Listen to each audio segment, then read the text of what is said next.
मोदी जी ने अडानी को कोयला दे दिया, गैस दे दिया, बिजली दे दिया, पानी दे दिया, सड़क दे दिया, स्टील दे दिया, सीमेंट दे दिया, सीपोर्ट दे दिया, एयरपोर्ट दे दिया।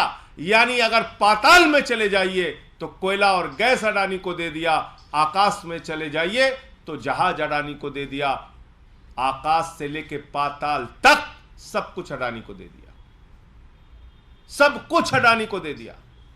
और इतना ही नहीं रुके, 2.5 लाख करोड़ रुपए का कर्जा दे दिया।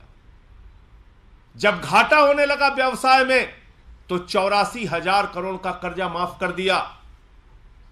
और उस अडानी ने क्या किया, अपने भाइयों के साथ मिलकर सैकड़ों फर्जी कंपनियां पूरे देश में और दुनिया में खोलने का काम किया। सैकड़ों फर्जी कंपनियां तमाम टैक्स हेवन कंट्रीज में, मॉरिशस और कैरेबियाई देशों में खोलने का काम विनोद अडानी ने किया, जो इसका भाई है अडानी का।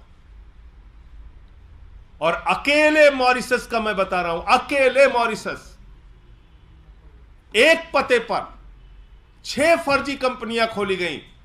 उन 6 फर्जी कंपनियों की आमदनी का जरिया क्या है मालूम नहीं, लेकिन उन 6 कंपनियों के माध्यम से भारत में अडानी की कंपनी में 42,000 करोड़ रुपए लगाया गया। 42,000 करोड़ रुपए। क्या कर रही थी सेबी जब यह काला धन लग रहा था? क्या कर रही थी ईडी, इनकम टैक्स डिपार्टमेंट क्या कर रहा था जब यह काला धन अडानी की कंपनियों में लग रहा था? सेबी इसलिए कार्रवाई नहीं कर पाती क्योंकि सेबी में अडानी का समधी बैठा हुआ है। और माननीय सर्वोच्च न्यायालय से मैं यह भी अनुरोध करना चाहूंगा कि आपने सेबी से भी जांच की रिपोर्ट मांगी है, कम से कम उसके रिश्तेदार को उसमें शामिल ना किया जाए। वो रिश्तेदार अगर जांच करेगा तो कैसी जांच रिपोर्ट बना के देगा, यह समझा जा सकता है। क्योंकि सेबी तो खामोश रही है। अनाप शनाप पैसे दुनिया के देशों से काला धन हजारों लाखों करोड़ रुपए अडानी की कंपनी में आ रहा था, सेबी देख नहीं पाई। क्योंकि स्टॉक एक्सचेंज पे नजर रखने की जिम्मेदारी तो सेबी की है, क्योंकि वहां पर हो रहे किसी घोटाले घपले को देखने की जिम्मेदारी सेबी की है। अगर शेयर ओवर वैल्यू हो रहा था, मुनाफा ना होने के बावजूद शेयर के दाम अचानक बढ़ रहे थे, तो सेबी ने क्यों उस समय जांच नहीं की? एलआईसी का करोड़ों रुपए डूब गया, हजारों करोड़ रुपए डूब गया। एसबीआई ने हजारों करोड़ का कर्जा दे रखा है।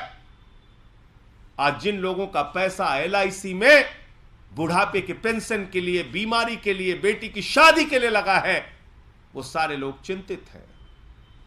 जिन लोगों ने एसबीआई में पैसा जमा कर रखा है, वो सारे लोग चिंतित हैं। और बैंक मोदी जी डुबाना चाहते हैं, इसका एक ही प्रमाण है कि इन्होंने कहा है भले ही आपका करोड़ों रुपए बैंकों में जमा हो, लेकिन नया कानून मोदी जी ने बना दिया, वापसी सिर्फ 5 लाख रुपए मिलेगा। भले ही बेटी की शादी के लिए आपने 20 लाख जमा किया हो, बेटी की शादी की तारीख आ गई, बैंक डूब गया, तो मोदी जी सिर्फ आपको 5 लाख रुपए देंगे और कहेंगे अपना रास्ता नापो। यह कानून बन गया, नया कानून बन गया।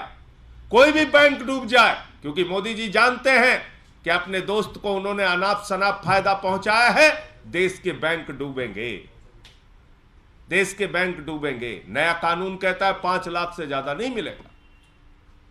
तो इसलिए यह जो फैसला है, यह भारत की सरकार के ऊपर एक जोरदार तमाचा है। और जांच एजेंसियों का दुरुपयोग विपक्ष के लोगों का गर्दन दबाने के लिए तो करते हो मोदी जी, अपने दोस्त अडानी को बचाने के लिए उन सारी जांच एजेंसियों को काल कोठरी में बंद कर देते हो, उस पर कार्रवाई नहीं करते हो। यह भी पूरे देश ने देखा। हमारी जेपीसी की मांग सदन में आवाज उठाना या सदन की प्रक्रिया में आवाज उठाने का मौका न मिलने पर सदन पे नारे लगाना और बाधित करना 100% सही था। यह बात आज सुप्रीम कोर्ट के फैसले से साबित हो गई।